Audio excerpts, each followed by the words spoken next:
Hasselblad A12 backs and Hasselblad 12 on backs. People do quite understandably get a bit confused over the two. This is an A12 back. This is a 12 on back. You'll see they are actually very, very similar. But in fact, there are some quite important differences. The 12 on back, this one, was made up until about roughly 1970, when it was replaced by the later A12 version. They do work interchangeably. A12 backs work on all cameras, even the earliest cameras, the early 500Cs, the earlier 12 on backs work on all later cameras right up to the 503 CW, 503 CX cameras. The fundamental difference is in the film loading. If we look at the A12 first of all, I'll put a post above, a link above, which explains in full how to load these. But very, very quickly, to get the film in, you take the insert out, you load the film into the insert, and the whole thing then goes back into the back like that. You then take the wind crank, and you wind this on until it stops.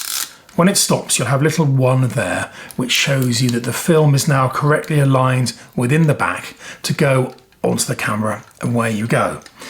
The 12 on back, the process is less automated. It's a bit slower.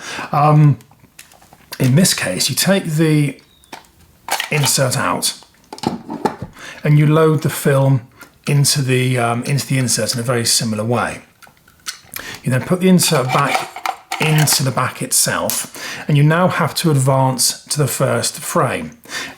Now with the A12, it automatically stopped when you got to the first frame.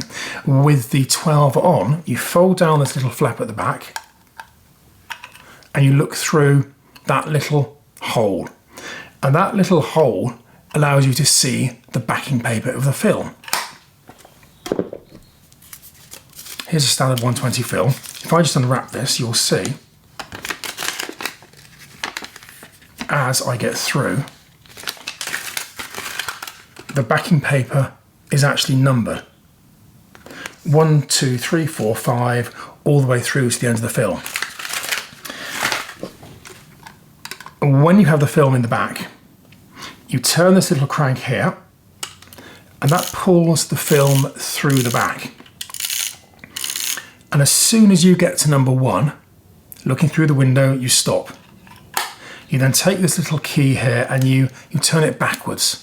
It clicks, and that then resets and gives you number 1 there. That has now set the backup to start on the first frame.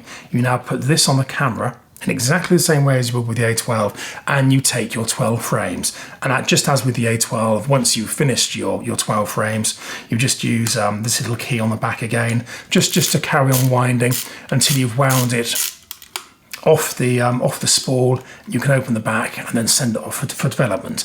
So that fundamentally is the difference. The A12, the loading is quicker, it's easier. It is a bit more laborious with this one. Big question is, of course, is it still worth buying these? Well, they are quite a bit cheaper. In the UK, you could certainly pick up a clean 12 on back for certainly less than £150. The A12 back is going to be certainly £100 more than that. They're slower, but Hasselblad is hardly a quick camera to use, so you may want to save yourself some money and go for the older 12 on back.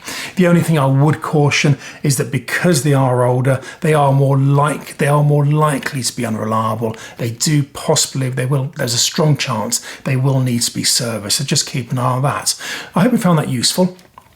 If you have any questions, please put them in the comments box below. I always answer when I can. Otherwise, I hope to see you again soon. Thank you. Bye-bye.